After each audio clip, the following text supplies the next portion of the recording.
Dalam sejarah Islam ada satu nama yang bahkan membuat para panglima Romawi dan Persia menggigil mendengarnya. Seorang prajurit yang tak pernah kalah dalam satu pun pertempuran, dialah sang pedang Allah yang terhunus. Khalid bin Al-Walid, panglima tak tertandingi yang menggetarkan dunia dengan strategi dan keteguhan imannya.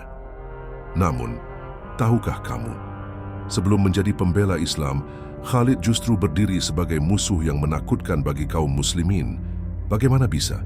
Bagaimana mungkin tangan yang pernah mengangkat pedang melawan Nabi justru menjadi tangan yang kelak membela Rasulullah dengan segenap jiwa? Sebelum kita melangkah ke kisah yang penuh hikmah ini, kami mohon dukungan dari sahabat semua. Silakan tekan tombol like, subscribe, dan aktifkan loncengnya agar tidak ketinggalan kelanjutan kisah ini. Semoga setiap klik dari tanganmu menjadi amal jariah yang terus mengalir pahalanya insya Allah. Dan dari kami, tim Coba Islam, kami doakan semoga Allah Subhanahu wa Ta'ala senantiasa menjagamu di jalan kebaikan. Semoga engkau yang sedang dalam lilitan hutang segera Allah lapangkan dan lunaskan dengan cara yang tak disangka-sangka. Dan semoga kita semua menjadi hamba-hamba yang kelak dipanggil menuju Mekah dan Madinah untuk mencium tanah haram dan berdiri di hadapan maqam kekasih kita, Rasulullah Shallallahu Alaihi Wasallam. Amin ya Rabbal Alamin.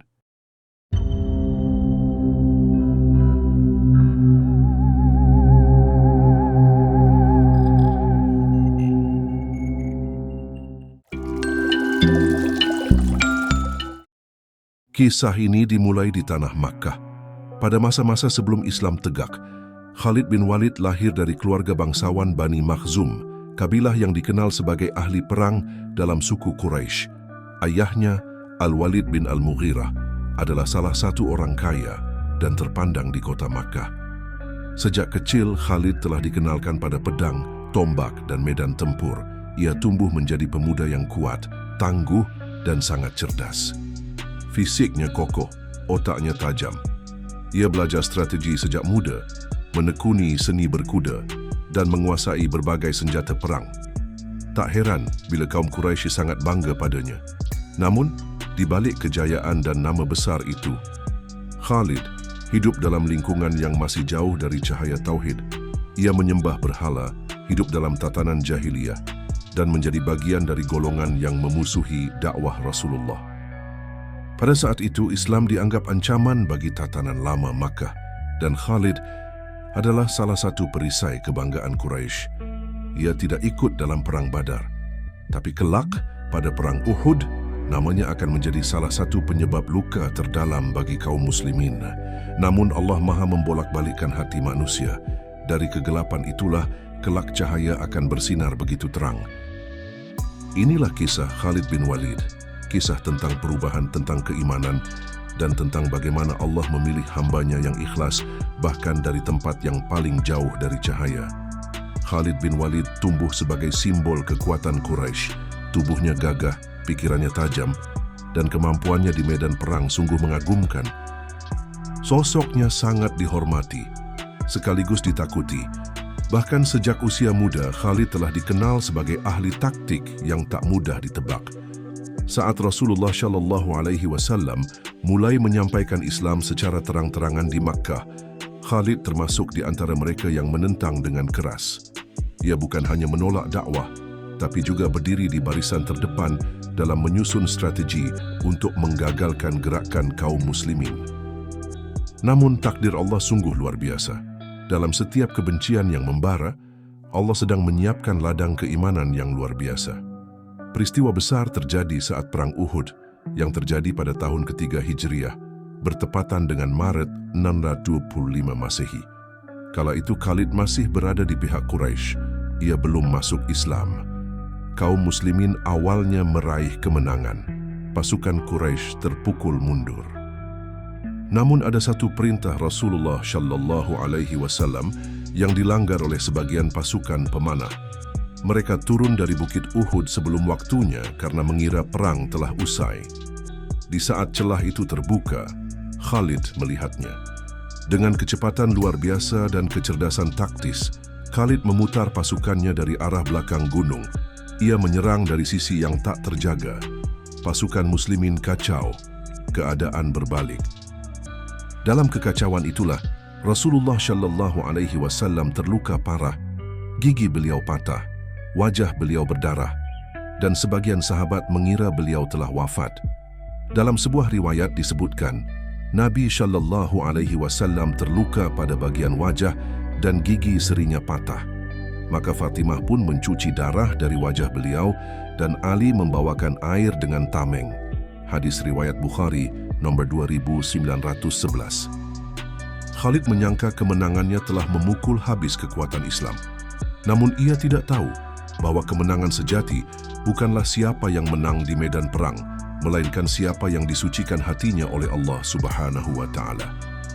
Perang Uhud menjadi luka yang mendalam bagi umat Islam, namun di sisi lain itulah awal dari jalan hidayah bagi Khalid bin Walid. Sebab setelah itu, ia mulai melihat bahwa Rasulullah tidak memerangi demi kekuasaan, tetapi demi menyampaikan kebenaran dari Allah. Dan dalam hatinya yang keras itu, mulai tumbuh sesuatu yang baru, rasa penasaran, dan benih iman yang tak bisa ia tolak. Khalid masih menjadi musuh saat itu. Tapi takdir telah menuntunnya untuk berpikir, pertemuan dengan cahaya, tinggal menunggu waktu. Setelah perang Uhud, nama Khalid bin Walid semakin menggetarkan hati lawan. Pasukan Quraisy menyanjungnya sebagai otak kemenangan. Namun jauh di lubuk hatinya, Khalid mulai resah. Setiap malam menjelang tidur, wajah Rasulullah Shallallahu Alaihi Wasallam yang terluka justru muncul dalam ingatannya. Bukan sebagai musuh, tapi sebagai manusia yang begitu tulus dan sabar. Dalam satu malam yang hening, Khalid duduk seorang diri di bukit luar Makkah. Langit cerah. Angin malam membelai wajahnya yang keras. Ia bergumam pelan, "Muhammad, mengapa ia tetap berjuang walau dicaci, diboikot, bahkan terluka begitu parah? Apa yang membuatnya tak pernah menyerah?" Dalam kebimbangan itu, ia mulai mencari. Khalid bukan orang bodoh. Ia tahu mana yang hak dan mana yang dibalut kebohongan. Tak lama setelah perang Uhud, terjadi perjanjian Hudaibiyah. Kaum muslimin datang dari Madinah untuk umrah tanpa niat berperang, tapi Quraisy menolak. Yang mengherankan Khalid, bukannya membalas dengan pedang, Rasulullah malah menerima syarat-syarat perdamaian yang tampak merugikan umat Islam. Dan di saat kaum Quraisy menertawakan isi perjanjian, Khalid justru merasa ada kekuatan dalam kelembutan itu. Ada kemuliaan yang tidak bisa dijelaskan oleh logika perang. Beberapa hari setelah Hudaibiyah, ia berbincang dengan saudaranya, Walid bin Walid, yang telah lebih dulu masuk Islam. "Khalid, apa yang engkau lihat dalam Muhammad, wahai saudaraku?" "Walid, aku melihat seorang yang jujur. Setiap janji yang ia ucapkan, Allah menangkan. Mengapa engkau masih jauh dari kebenaran, wahai Khalid?" Khalid terdiam. Matanya menatap jauh ke padang pasir. "Khalid, demi Allah, tak ada seorang pun di Jazirah Arab yang lebih memahami taktik Muhammad selain aku. Aku tahu, ia tak bisa dikalahkan." Ucapan itu menggambarkan gejolak dalam hatinya. Ia mulai merasa dirinya sedang melawan sesuatu yang bukan dari dunia ini. Hingga akhirnya, di satu malam yang sunyi ia berkata dalam hati, "Mungkin inilah waktunya aku berhenti berperang dengan pedang dan mulai berperang dengan hati. Dan Allah Subhanahu wa Ta'ala telah memilih waktunya. Tak lama lagi, langit Madinah akan menyambut sang Panglima Besar dengan pelukan Islam." Langit Makkah masih menyimpan banyak cerita, tapi di sanubari Khalid bin Walid telah tumbuh keyakinan yang tak bisa ia ingkari. Ia tak lagi merasa sebagai pahlawan Quraisy, melainkan seorang pencari kebenaran yang sedang berdiri di persimpangan jalan. Suatu pagi, Khalid mendengar kabar bahwa Rasulullah Shallallahu Alaihi Wasallam mendoakan dirinya agar diberi hidayah. Dalam sebuah riwayat yang sahih disebutkan, Rasulullah bersabda, "Khalid bin Walid, pedang di antara pedang-pedang Allah. Sungguh tidaklah pantas ia menjauh dari kebenaran. Ya Allah, tunjukilah dia jalanmu." Hadis riwayat Ahmad dan Hakim, sanadnya hasan. Kalimat itu mengguncang hatinya. Bagaimana mungkin seorang yang ia lawan dalam medan perang justru mendoakannya dengan tulus? Hari itu juga, Khalid memutuskan meninggalkan Makkah secara diam-diam.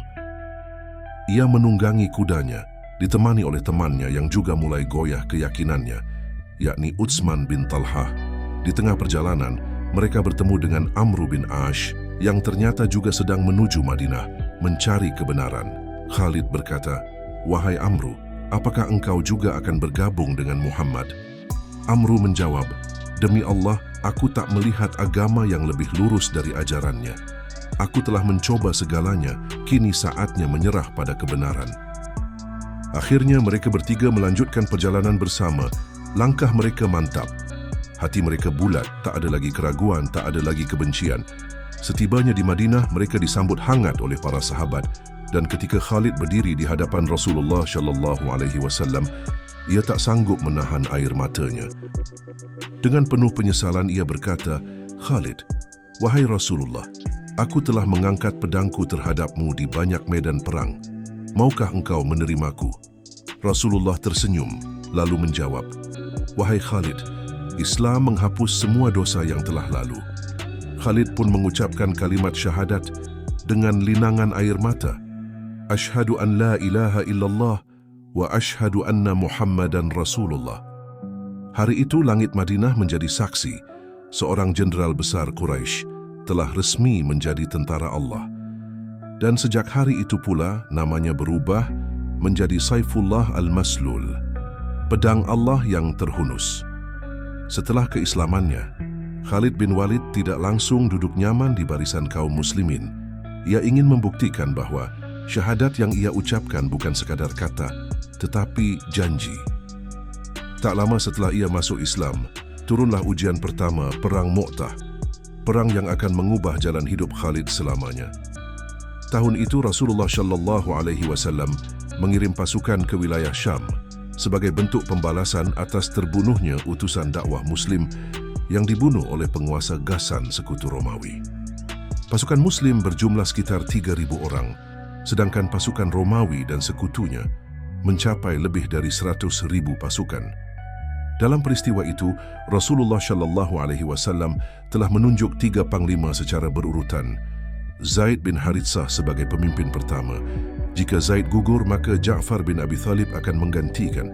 Jika Ja'far gugur, maka Abdullah bin Rawahah akan menggantikan. Dan jika ketiganya gugur, maka kaum muslimin harus memilih pemimpin sendiri. Pasukan pun berangkat, dan sebagaimana takdir Allah, satu persatu panglima gugur. Di medan laga, Zaid bin Haritsah syahid. Lalu Ja'far bin Abi Thalib yang tetap bertempur meski kedua tangannya putus juga syahid. Kemudian Abdullah bin Rawahah yang awalnya ragu sejenak, namun akhirnya maju dengan semangat, pun syahid. Kepanikan mulai menyebar di antara barisan pasukan. Pasukan Romawi mengepung dari berbagai arah. Namun di tengah genting itu, seorang sahabat berteriak, "Pilihlah pemimpin, jangan biarkan pasukan kehilangan arah." Tanpa ragu, para sahabat menunjuk Khalid bin Walid meski ia baru beberapa bulan masuk Islam. Khalid berkata lirih, "Aku bukan yang terbaik di antara kalian, tapi jika kalian percaya, maka demi Allah, aku akan bertarung hingga akhir." Dengan taktik luar biasa, Khalid memimpin pertempuran dengan keberanian dan strategi. Ia berhasil mengganti posisi sayap pasukan, mengganti bendera dan membagi barisan, sehingga musuh mengira pasukan Muslim telah mendapat bala bantuan. Manuver ini mengecoh pasukan Romawi dan membuka jalan bagi pasukan Muslim untuk mundur teratur tanpa dihancurkan. Disebutkan dalam riwayat, pada hari itu Khalid menghancurkan 9 pedang di tangannya, kecuali 1 pedang buatan Yaman yang ia gunakan hingga akhir pertempuran. Hadis riwayat Bukhari. Sesampainya di Madinah, ada sebagian orang yang mencela karena pasukan Muslim tidak menang. Namun Rasulullah SAW bersabda, mereka bukan mundur, mereka kembali membawa kemenangan, dan Khalid adalah salah satu pedang Allah yang telah diturunkan kepada musuhnya. Hadis riwayat Bukhari dan Muslim. Sejak hari itu, umat Islam mengenalnya bukan lagi sebagai pahlawan Quraisy, tapi sebagai Saifullah al-Maslul, pedang Allah yang tidak akan pernah patah. Tahun ke-8 Hijriah, hari yang telah lama ditunggu pun tiba. Penaklukan Makkah, kota kelahiran Khalid bin Walid, kota yang pernah ia bela dengan segenap jiwa melawan Nabi Muhammad SAW di masa lalu. namun kini ia kembali sebagai seorang Muslim. Pasukan Islam berjumlah lebih dari 10.000 orang, terbesar sepanjang sejarah perjuangan Islam hingga saat itu. Rasulullah Shallallahu Alaihi Wasallam membagi pasukan ke dalam beberapa kelompok. Khalid bin Walid memimpin satu pasukan untuk memasuki Makkah dari arah selatan melalui lembah Qudaa. Nabi Shallallahu Alaihi Wasallam memerintahkan agar penaklukan dilakukan tanpa pertumpahan darah, kecuali jika diserang lebih dulu. Namun, pasukan Khalid mendapat perlawanan dari sisa-sisa Quraisy yang masih keras kepala, dipimpin oleh Ikrimah bin Abu Jahal dan Suhail bin Amr. Terjadi pertempuran singkat. Pasukan musuh menyerang lebih dulu dan Khalid tidak tinggal diam. "Jangan bodoh, kami datang bukan untuk membalas, tapi menegakkan kebenaran," teriak Khalid saat pertempuran pecah. Dalam kejadian ini, sekitar 12 orang musyrikin terbunuh, sementara 2 orang Muslim syahid. Setelah itu, sisa perlawanan berhasil dipukul mundur dan Khalid membuka jalan menuju kota Makkah. Sesampainya di dalam kota, Khalid menundukkan kepala. Langit Makkah terasa berbeda. Ia menatap Ka'bah, tempat yang dulu ia jaga dalam kesyirikan. Kini ia datangi dalam tauhid. Ia berbisik pada dirinya sendiri, "Demi Allah, hari ini aku bukan pembela berhala. Aku datang sebagai hamba Allah, memohon ampun atas masa laluku." Penaklukan Makkah terjadi tanpa pembalasan dendam. Rasulullah Shallallahu Alaihi Wasallam memberikan pengampunan umum, bahkan kepada orang-orang yang dahulu memusuhinya, termasuk Ikrimah, yang kelak juga masuk Islam dan menjadi sahabat sebarisan Khalid. Allah Subhanahu wa Ta'ala berfirman, "Dan tidaklah kami mengutus kamu, wahai Muhammad, melainkan sebagai rahmat bagi seluruh alam." Al-Quran, Surah Al-Anbiya 107. Itulah hari penuh rahmat, dan Khalid bin Walid menjadi bagian dari sejarah agung itu. Ia telah menaklukkan tanah kelahirannya, bukan dengan pedang, tapi dengan iman yang telah dibersihkan oleh perjuangan dan air mata. Tak lama setelah penaklukan Makkah, datang ujian besar, Perang Hunain. Tahun ke-8 Hijriah, Khalid bin Walid kembali ditunjuk memimpin bagian pasukan kaum muslimin. Musuh kali ini adalah gabungan suku Hawazin dan Saqif, 2 suku tangguh yang menyimpan dendam dan takut kehilangan dominasi mereka. Pasukan Islam berjumlah 12.000 orang, besar secara jumlah. Namun sebagian dari mereka adalah mu'alaf baru yang imannya belum kuat. Ketika tiba di lembah Hunain, pasukan kaum muslimin disergap secara tiba-tiba. Anak panah menghujani dari atas bukit dan pepohonan. Pasukan Islam kocar-kacir, sebagian melarikan diri. Khalid bin Walid bersama sebagian kecil sahabat sejati termasuk Abu Sufyan, Abbas bin Abdul Muttalib, dan Ali bin Abi Thalib tetap bertahan. Dalam kondisi genting, Rasulullah Shallallahu Alaihi Wasallam tetap tenang. Beliau mengangkat suaranya, "Wahai hamba-hamba Allah, kemarilah. Aku adalah Rasulullah. Tidak ada dusta dalam ucapanku." Hadis riwayat Muslim. Suara beliau menggema, menyentuh hati-hati yang mulai ragu. Khalid bin Walid, yang tubuhnya dipenuhi anak panah, tetap bertahan di medan pertempuran. Darah menetes, tapi tangannya tak berhenti mengayunkan pedang. "Majulah, jangan lari. Ini adalah saatnya Allah menurunkan pertolongannya," teriak Khalid dengan suara menggelegar. Perlahan, barisan kaum muslimin kembali teratur. Mereka mulai menyerang balik. Allah berfirman, "Sesungguhnya Allah telah menolong kamu di banyak medan perang. Dan pada hari Hunain, ketika jumlahmu yang banyak itu membuat kamu kagum, tetapi itu tidak berguna bagimu sedikit pun." Al-Quran Surah At-Taubah 25. Kemenangan pun akhirnya berpihak pada kaum muslimin. Namun Khalid terluka cukup parah. 9 tombak dan lebih dari 20 luka pedang bersarang di tubuhnya. Tapi tak sedikit pun ia mengeluh. Ia hanya berkata lirih, "Selama Allah masih izinkan aku berdiri, aku akan terus membela Islam."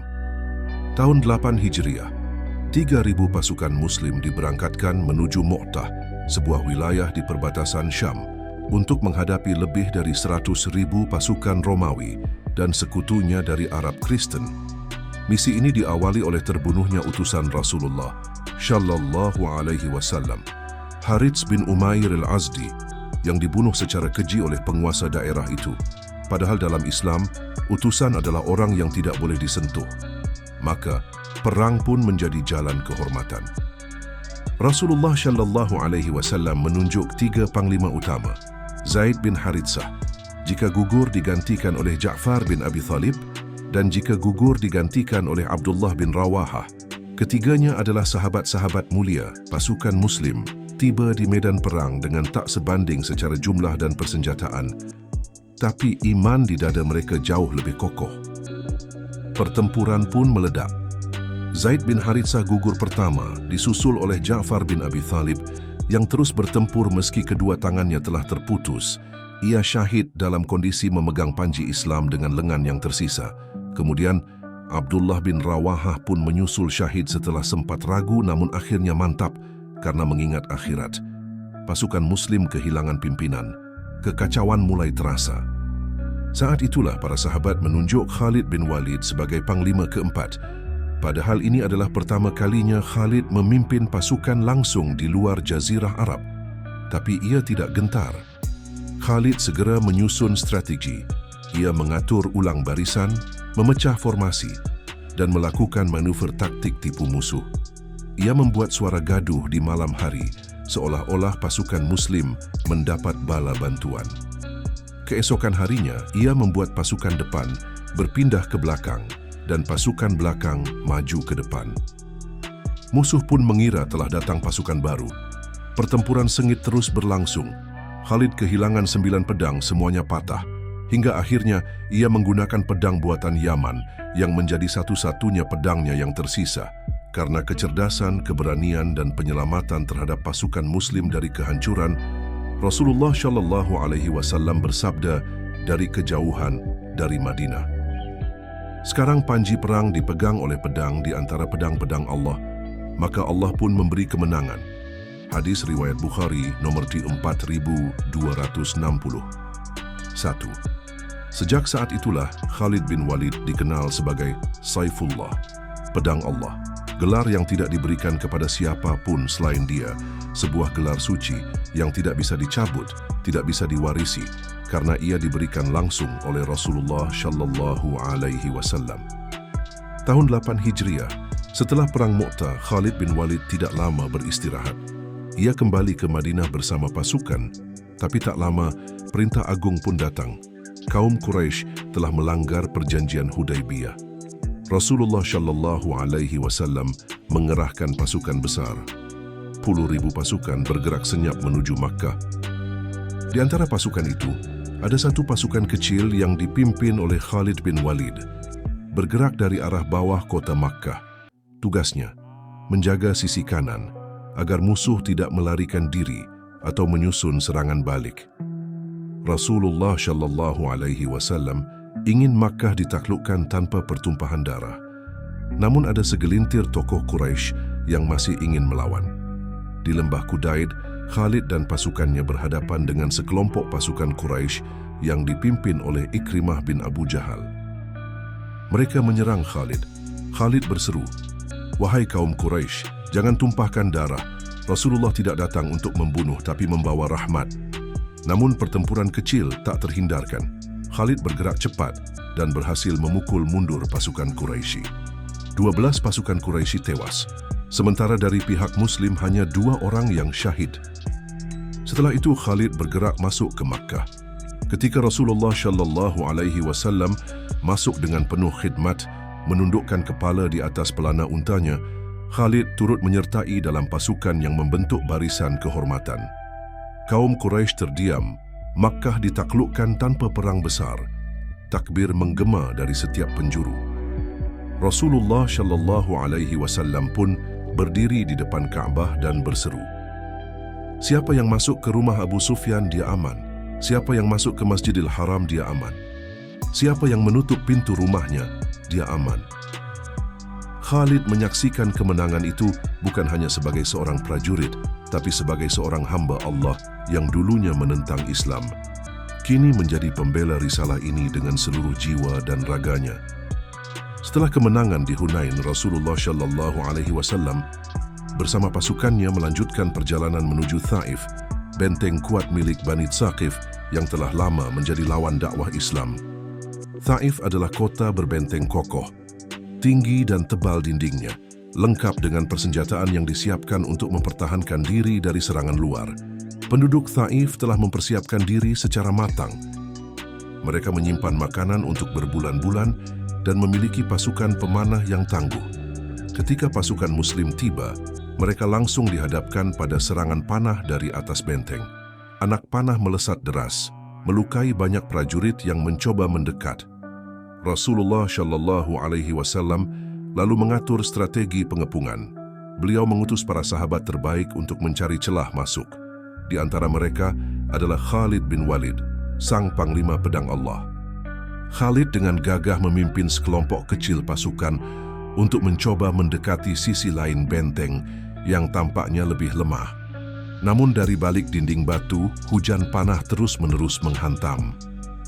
Khalid memerintahkan anak buahnya untuk membuat perlindungan dari tameng-tameng besar dan mendekat secara perlahan, menyusun manjanik, alat pelontar batu, dan dajin, alat pelindung pengepung. Dalam suara gemuruh, ia berkata, "Jangan takut terhadap benteng ini. Tembok bisa runtuh, tapi semangat tidak boleh goyah." Pasukan Muslim pun membangun alat-alat pengepungan dan mulai melontarkan batu-batu besar ke arah benteng. Namun pertahanan Thaif terlalu kuat. Panah dari dalam kota masih menyambar. Hari demi hari berlalu. Pengepungan berlangsung selama lebih dari 2 minggu, namun benteng Thaif belum juga takluk. Rasulullah Shallallahu Alaihi Wasallam pun melihat bahwa jika diteruskan, akan memakan lebih banyak korban dan tidak menghasilkan kemajuan berarti. Akhirnya, beliau memutuskan untuk mengangkat pengepungan dan kembali ke Madinah. Beliau bersabda, "Insya Allah jika Allah menghendaki, mereka akan datang kepada kita dengan tunduk hati." Hadis riwayat Al-Bukhari nomor 4325. Dan benar, beberapa waktu setelah pengepungan itu, penduduk Thaif akhirnya masuk Islam dengan sukarela, tanpa kekerasan, dan membawa hati yang lebih lapang untuk menerima kebenaran. Tahun 9 Hijriah, kabar mengejutkan datang dari utara. Kaisar Romawi Timur tengah mempersiapkan pasukan besar untuk menyerang kaum muslimin di Madinah. Rasulullah Shallallahu Alaihi Wasallam tidak tinggal diam. Beliau segera menyerukan jihad fisabilillah kepada seluruh kaum muslimin. Namun kondisi saat itu amat berat. Musim panas membakar, persediaan terbatas, dan perjalanan menuju Tabuk menempuh jarak sekitar 700 km di tengah padang pasir yang gersang. Mereka yang benar-benar beriman langsung menyambut seruan ini.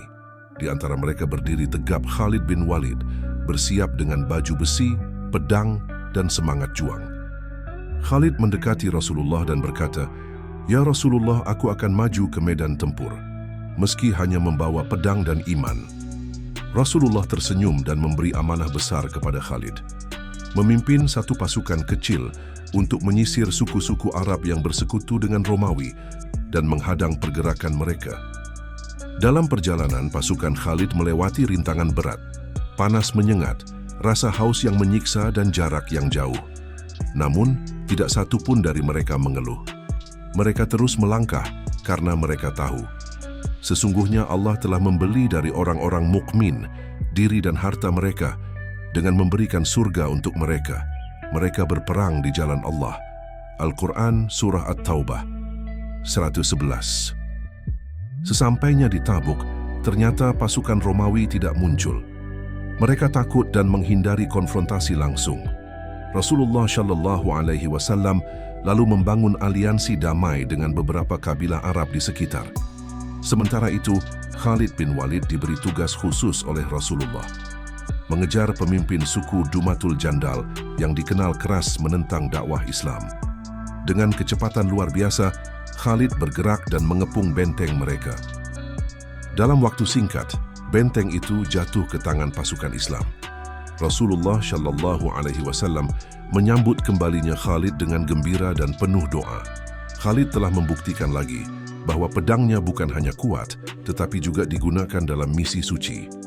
Setelah wafatnya Rasulullah Shallallahu Alaihi Wasallam pada tahun 11 Hijriah, langit Madinah diselimuti duka yang dalam.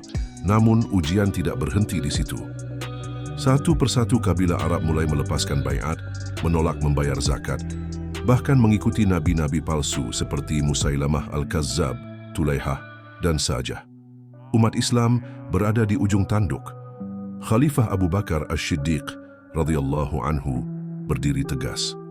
Dengan keteguhan yang membuat para sahabat terkesiap, ia berkata, "Demi Allah, jika mereka menahan tali unta yang dahulu mereka berikan kepada Rasulullah, aku akan perangi mereka." Dalam kondisi negara belum stabil, Abu Bakar mengirim utusan ke rumah Khalid bin Walid. Khalid menerima perintah dengan kepala tegak. Ia tidak menunggu lama. Ia mengumpulkan pasukan dan memimpin ekspedisi ke pusat-pusat pemberontakan. Perang demi perang meletus di seluruh jazirah. Dalam satu pertempuran, ia mengirim surat ke Musailamah. Dari Khalid bin Walid, hamba Allah dan panglima Rasulnya, kepada Musailamah si pendusta. Aku bersaksi bahwa tidak ada ilah selain Allah dan Muhammad adalah utusannya. Ketahuilah, bumi ini milik Allah. Dia mewariskannya kepada siapa yang dia kehendaki di antara hambanya. Dan kesudahan yang baik adalah bagi orang-orang yang bertakwa. Riwayat Ats-Tabari dan Ibnu Katsir dengan sanad yang kuat. Musailamah membalas dengan congkak. Ia bahkan mengaku mendapat wahyu dari langit. Maka Khalid bin Walid bersiap untuk pertempuran terbesar dalam sejarah Perang Riddah, Perang Yamamah. Pasukan Musailamah berjumlah lebih dari 40.000, sedangkan kaum muslimin hanya sekitar 13.000. Tapi Khalid tidak gentar. Ia membakar semangat pasukannya dengan seruan, "Demi Allah, kita tidak keluar untuk perang ini demi dunia, tapi demi meninggikan kalimat Allah." Perang Yamamah pun dimulai, pertempuran yang akan mengguncang jazirah dan menandai awal kejayaan Islam pasca wafatnya Rasulullah. Setelah menerima surat congkak dari Musailamah Al-Kazzab, Khalid bin Walid memimpin pasukan menuju lembah Yamamah, tempat berkumpulnya puluhan ribu pengikut Nabi palsu itu. Mereka datang bukan sekadar membawa pedang, tapi membawa misi menjaga keutuhan Islam.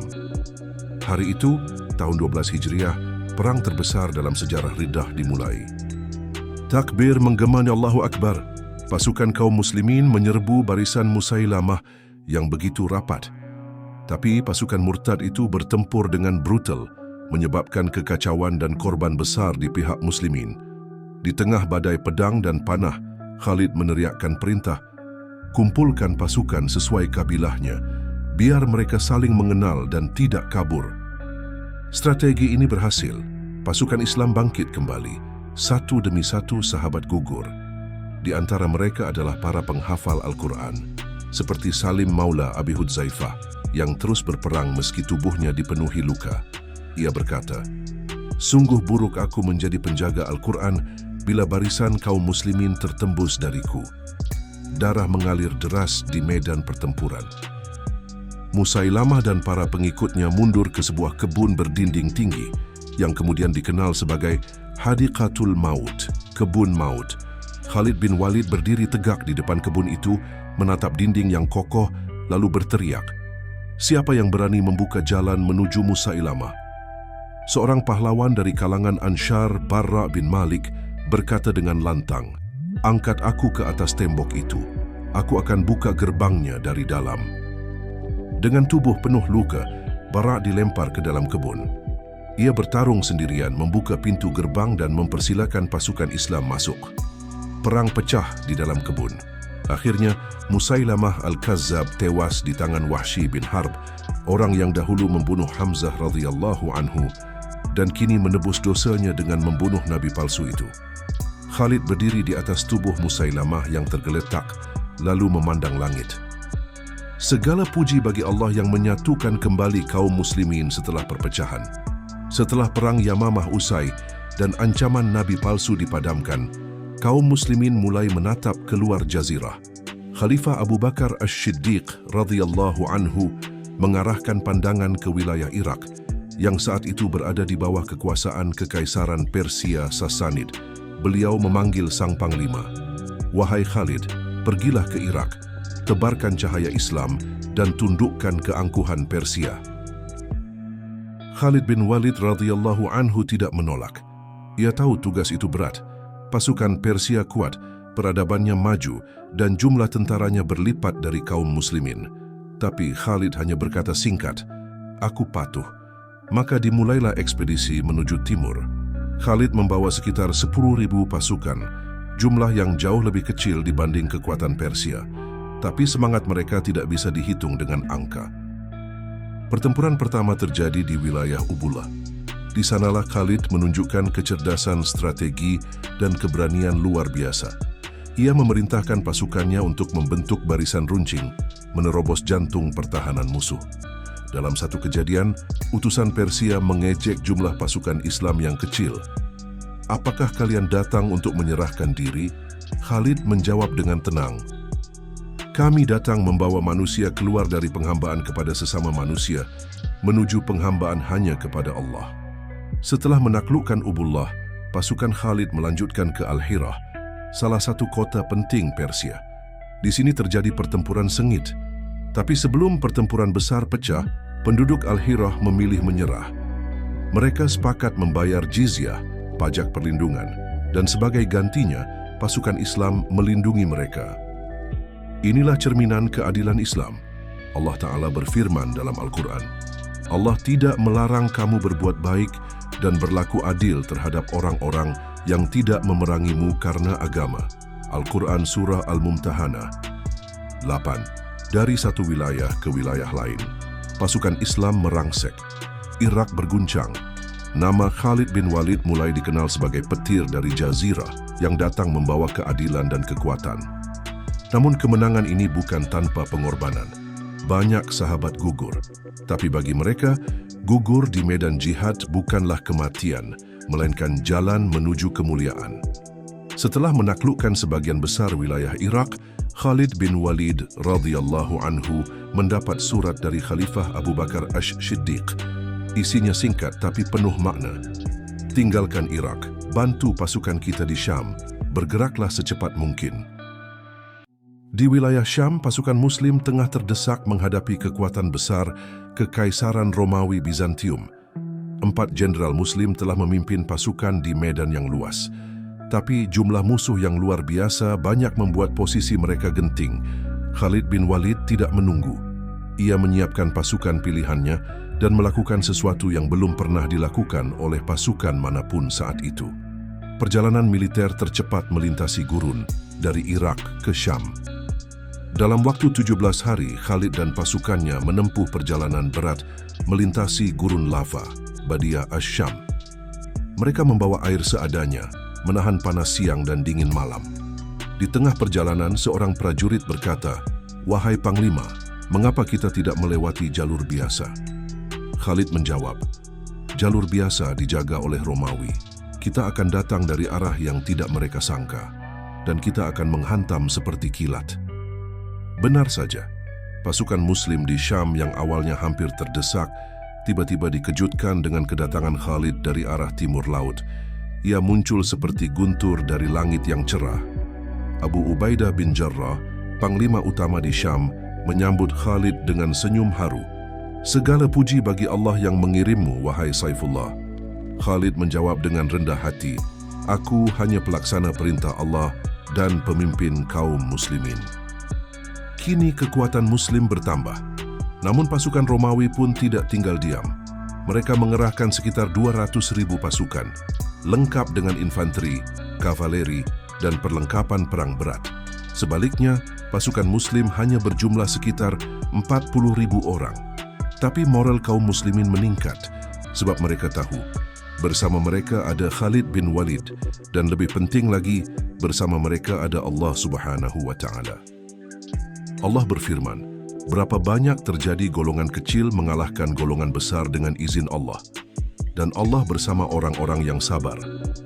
Al-Quran Surah Al-Baqarah 259. Pertempuran besar pun mulai menghangat. Suara kuda, derap pasukan, dan gemuruh takbir mulai terdengar di dataran luas bernama Yarmuk. Disinilah sejarah Islam akan mencatat salah satu kemenangan terbesar umat Muhammad Shallallahu Alaihi Wasallam. Angin kencang berhembus di padang Yarmuk. Langit cerah, tapi suasana di tanah penuh ketegangan. Di hadapan pasukan Muslim, terbentang barisan besar pasukan Romawi. Lebih dari 200.000 pasukan, lengkap dengan perlengkapan berat dan kuda perang. Sementara pasukan kaum Muslimin hanya sekitar 40.000. Tapi semangat mereka membara, dipimpin oleh orang-orang syalih dan pemberani. Panglima tertinggi Abu Ubaidah bin Jarrah radhiyallahu anhu memutuskan menyerahkan kendali perang kepada Khalid bin Walid. Ia berkata lirih, "Wahai Khalid, engkau adalah pedang Allah. Ambillah kepemimpinan ini untuk kemuliaan Islam." Khalid menjawab rendah hati, "Aku memimpin hanya karena ketaatan, bukan karena keinginan. Semoga Allah memenangkan Islam dengan tangan kita." Hari pertama Yarmuk, Khalid memerintahkan pasukannya dalam formasi cerdas. Ia menyusun sayap kanan, kiri, dan tengah. Barisan kavaleri, pasukan berkuda, ia tempatkan tersembunyi di balik perbukitan. Ia juga mengatur agar wanita Muslim ikut memotivasi para prajurit dari barisan belakang.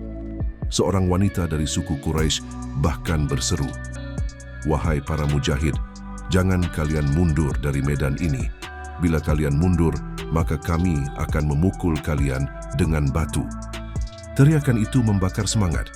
Suara takbir menggema bulu Allahu Akbar, Allahu Akbar. Hari kedua, pasukan Romawi mulai menyerang. Barisan Muslim sempat terdorong, tapi Khalid tak tinggal diam. Ia memimpin sendiri serangan balik. Pedangnya berkilat dan semangatnya mengangkat moral seluruh pasukan. Di tengah pertempuran, seorang prajurit Romawi yang ditawan bertanya, "Apa yang membuat kalian berani melawan kami, yang jumlah dan senjatanya jauh lebih besar?" Seorang sahabat menjawab, "Kami mencintai kematian seperti kalian mencintai kehidupan." Hari ketiga hingga kelima, Khalid mengatur serangan-serangan taktis di waktu fajar. Ia memecah barisan musuh, mengepung dari dua sisi, dan memanfaatkan medan berbukit. Pasukan Romawi mulai kacau. Ia mengirim satuan kecil berkuda untuk menyerang pusat logistik Romawi. Pasokan musuh terganggu, semangat mereka menurun. Hari ke-6, penentuan. Khalid memerintahkan serangan besar dari segala penjuru. Ia sendiri berada di garis depan. Saat musuh mulai panik, ia mengepung mereka ke arah sungai. Ribuan tentara Romawi tewas atau tenggelam. Dalam sekejap, kemenangan besar diraih. Kemenangan Yarmuk menjadi salah satu kemenangan terbesar umat Islam atas Romawi. Umar bin Khattab yang mendengar berita ini di Madinah bersujud syukur. Dan para sahabat menangis haru, mengenang bagaimana sedikit yang beriman bisa mengalahkan yang banyak dengan izin Allah. Allah Ta'ala berfirman, "Dan kemenangan itu hanyalah dari sisi Allah. Sesungguhnya Allah Maha Perkasa, lagi Maha Bijaksana." Al-Quran Surah Al-Anfal 10. Khalid bin Walid tidak mengambil harta rampasan untuk dirinya. Ia berkata, "Kami tidak berperang karena dunia, tapi karena Allah." Di Yarmuk, bukan hanya kemenangan militer yang tercatat, tapi juga kemuliaan akhlak dan keyakinan kepada Allah yang tak tergoyahkan. Setelah kemenangan gemilang di Yarmuk, pasukan Islam bergerak menuju jantung negeri Syam. Damaskus, kota tua nan megah yang dikelilingi benteng kokoh dan dijaga ribuan prajurit Romawi. Saat itu, Khalid bin Walid memimpin sekitar 20.000 pasukan. Damaskus dijaga oleh Thomas, menantu Kaisar Heraklius, seorang komandan yang terkenal kejam namun strategis. Ia berkata kepada rakyat, "Kita akan bertahan. Mereka bisa menang karena kejutan, bukan kekuatan." Khalid mendengar kabar ini dan merespons, "Kami tidak datang karena haus darah, tapi karena ingin menyampaikan kalimat yang menyelamatkan dunia dan akhirat. La ilaha illallah." Pengepungan Damaskus berlangsung selama lebih dari sebulan. Khalid mengatur taktik pengepungan dari 4 penjuru. Ia tidak menyerang secara frontal, namun mengatur tekanan bertahap. Beberapa kali utusan dikirim agar penduduk membuka gerbang secara damai. Namun Thomas menolak. Pada malam yang gelap, Khalid menyusun serangan diam-diam. Ia memanjat tembok dengan pasukan khusus dan dari dalam mereka membuka pintu gerbang timur. Di saat bersamaan, Abu Ubaidah bin Jarrah masuk dari gerbang barat secara damai setelah penduduk sepakat menyerah tanpa perlawanan. Ketika kedua pasukan bertemu di tengah kota, terjadi perdebatan. Abu Ubaidah, kami masuk secara damai. Khalid, kami masuk dengan pedang. Abu Ubaidah, jika mereka menyerah damai, maka perlakukan mereka dengan perjanjian. Khalid diam, lalu berkata, Allahu Akbar, demi Allah, tidak akan aku langgar hak yang sudah engkau janjikan. Khalid menerima keputusan damai dan menghormati perjanjian. Akhlak Islam menyentuh hati penduduk Damaskus. Tak ada pembantaian, tak ada penjarahan. Gereja tidak dirusak. Hak orang Nasrani dilindungi. Bahkan Thomas yang terluka dalam serangan malam dirawat oleh tabib Muslim. Ketika ia hendak melarikan diri ke Kaisar Heraklius, ia berkata, "Aku tidak pernah melihat pasukan seperti ini. Mereka berperang siang hari dan beribadah di malam hari.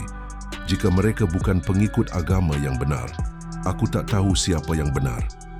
Allah Subhanahu wa Ta'ala berfirman, "Dan perangilah mereka hingga tidak ada lagi fitnah, dan agama hanya bagi Allah. Jika mereka berhenti, maka tidak ada permusuhan kecuali terhadap orang-orang yang zalim." Al-Quran Surah Al-Baqarah 193. Khalid tidak hanya memenangkan perang, ia juga menaklukkan hati. Damaskus jatuh bukan karena kekuatan semata, tetapi karena keadilan, kasih sayang, dan janji yang ditepati. Seorang ulama berkata, "Inilah Islam, menyentuh dengan kebenaran, merangkul dengan akhlak." Setelah penaklukan Damaskus, suasana pasukan Islam sempat berubah. Dari Madinah datang sepucuk surat dari Amirul Mukminin Umar bin Khattab. Surat itu berisi perintah tegas. "Aku telah mencopot Khalid bin Walid dari jabatan Panglima." Maka mulai saat ini, kepemimpinan pasukan di Syam dipegang oleh Abu Ubaidah bin Jarrah. Berita ini menyebar cepat di antara para prajurit. Banyak yang terkejut, ada yang meneteskan air mata, ada pula yang berbisik, bagaimana mungkin Saifullah, pedang Allah, dicopot? Namun, di tengah kerumunan, Khalid bin Walid berdiri dengan tenang. Tatapannya lembut, suaranya berat namun penuh keikhlasan. Ia berkata, "Aku berperang bukan demi Umar, bukan demi jabatan. Aku berperang demi Allah. Jika Umar mencopotku, maka aku akan taat. Dan aku akan terus berjihad, entah sebagai panglima atau sebagai prajurit biasa." Kalimat itu menggema di medan Syam. Para pasukan yang tadinya bingung kini menunduk haru. Keteladanan Khalid membuktikan bahwa keikhlasan adalah mahkota para pejuang. Abu Ubaidah bin Jarrah, sang pemimpin baru, justru menyambut Khalid dengan pelukan. Ia berkata, "Demi Allah, aku tak akan pernah memerintahkan sesuatu padamu, kecuali dengan meminta pendapatmu lebih dulu." Khalid menjawab, "Engkau pemimpin yang ditunjuk oleh Amirul Mukminin. Aku prajuritmu, dan aku akan terus berperang hingga Allah memenangkan agamanya, atau aku gugur di jalannya." Mengapa Umar mencopot Khalid? Sebagian ulama menjelaskan bahwa Umar khawatir rakyat mulai menggantungkan kemenangan pada sosok Khalid, bukan pada pertolongan Allah. Umar ingin menegaskan bahwa kemenangan bukan karena Khalid, tetapi karena Allah lah yang memberikan pertolongan. Dan Umar pernah berkata, "Demi Allah, aku tidak membenci Khalid. Ia adalah hamba Allah yang mulia. Aku hanya khawatir manusia tertipu oleh namanya." Allah berfirman, "Dan engkau, Muhammad, tidak melempar ketika engkau melempar, tetapi Allah lah yang melempar." Al-Quran Surah Al-Anfal 17. Khalid bin Walid tak pernah berhenti berperang setelah itu. Ia mengikuti semua instruksi Abu Ubaidah dan tetap berada di garis depan. Tak ada sedikit pun kesombongan, tak ada pengkhianatan, hanya ada ketaatan, keberanian, dan cinta kepada Allah. Dalam catatan sejarah, inilah fase paling mengharukan dalam hidup Khalid. Ia tak lagi memimpin, tapi justru semakin mulia. Sebab keikhlasan lebih tinggi dari gelar. Waktu terus berjalan. Medan-medan perang telah sunyi. Negeri demi negeri telah ditaklukkan. Namun satu hal yang belum juga Khalid dapatkan, kematian di medan jihad. Khalid bin Walid, yang tak pernah gentar menghadapi ribuan musuh, yang tubuhnya penuh luka dari ujung kepala hingga telapak kaki, justru harus menghadapi sesuatu yang paling tidak ia inginkan, sakit yang membaringkan dirinya di atas ranjang. Suatu hari seorang sahabat mengunjunginya dan melihat air mata Khalid menetes pelan. Lalu Khalid berkata dengan suara lirih namun penuh sesal, "Aku telah mengikuti lebih dari 100 pertempuran. Tak ada sejengkal pun di tubuhku kecuali ada luka, tusukan atau sabetan pedang. Tapi lihatlah aku sekarang, mati di atas tempat tidur, seperti matinya seekor unta." Ia menatap langit, lalu melanjutkan, "Semoga para pengecut tak pernah tidur dengan tenang." Sungguh betapa dalam cintanya Khalid kepada kematian syahid. Ia pernah berkata di masa mudanya, "Tiada malam yang lebih indah daripada malam menjelang perang. Aku mencium bau surga di antara debu dan darah di medan laga." Namun ternyata Allah menakdirkannya meninggal di atas pembaringan. Bukan karena ia takut, bukan karena ia lari dari perang, tapi karena Allah lah yang memilih caranya berpulang. Ibnu Katsir dalam Al-Bidayah wan Nihayah mencatat, Khalid wafat di Hims, wilayah Syam, pada tahun 21 Hijriah, dalam usia sekitar 50 tahun. Ketika mendengar berita kematiannya, Umar bin Khattab menangis. Ia berkata, "Semoga Allah merahmati Abu Sulaiman Khalid.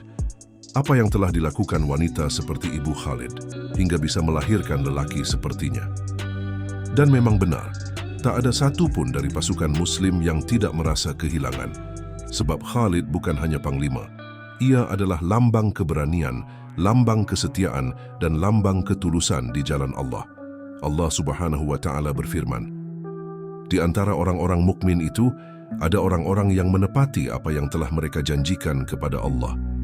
Maka di antara mereka ada yang gugur dan ada pula yang menunggu-nunggu, dan mereka sedikit pun tidak mengubah janjinya." Al-Quran Surah Al-Ahzab 23. Khalid bin Walid mungkin tidak wafat dalam pertempuran, tapi semangatnya, pengorbanannya, dan cintanya kepada Allah dan Rasul-Nya menjadikan namanya tetap harum dalam sejarah Islam hingga akhir zaman. Kematian Khalid bin Walid memang meninggalkan kesedihan yang mendalam bagi umat Islam. Namun, warisan terbesar yang ia tinggalkan bukanlah harta yang bisa dihitung atau kedudukan yang bisa diraih, tetapi semangat juang yang tak pernah padam dan keteguhan iman yang terus hidup dalam diri setiap pejuang Islam hingga hari ini. Khalid, meskipun telah meninggalkan dunia, namun kisahnya tetap menggema di setiap langkah jihad yang kita ambil. Setiap pasukan yang berperang di jalan Allah, setiap pemimpin yang memimpin umat, selalu mengingat Khalid sebagai contoh keteguhan dan keberanian. Ketika ia wafat, banyak sahabat yang merasa kehilangan. Namun, mereka tahu bahwa tugas mereka belum selesai. Apa yang telah diajarkan oleh Khalid bin Walid kepada umat Islam tak hanya soal taktik perang atau strategi militer, tetapi juga soal keikhlasan, kepemimpinan, dan keteguhan hati dalam menegakkan agama Allah. Umar bin Khattab, yang sangat mencintai Khalid, berkata, "Demi Allah, aku tidak merasa ragu bahwa dunia ini kehilangan salah satu pahlawan terbesar yang pernah ada. Namun, semangatnya akan terus hidup selamanya."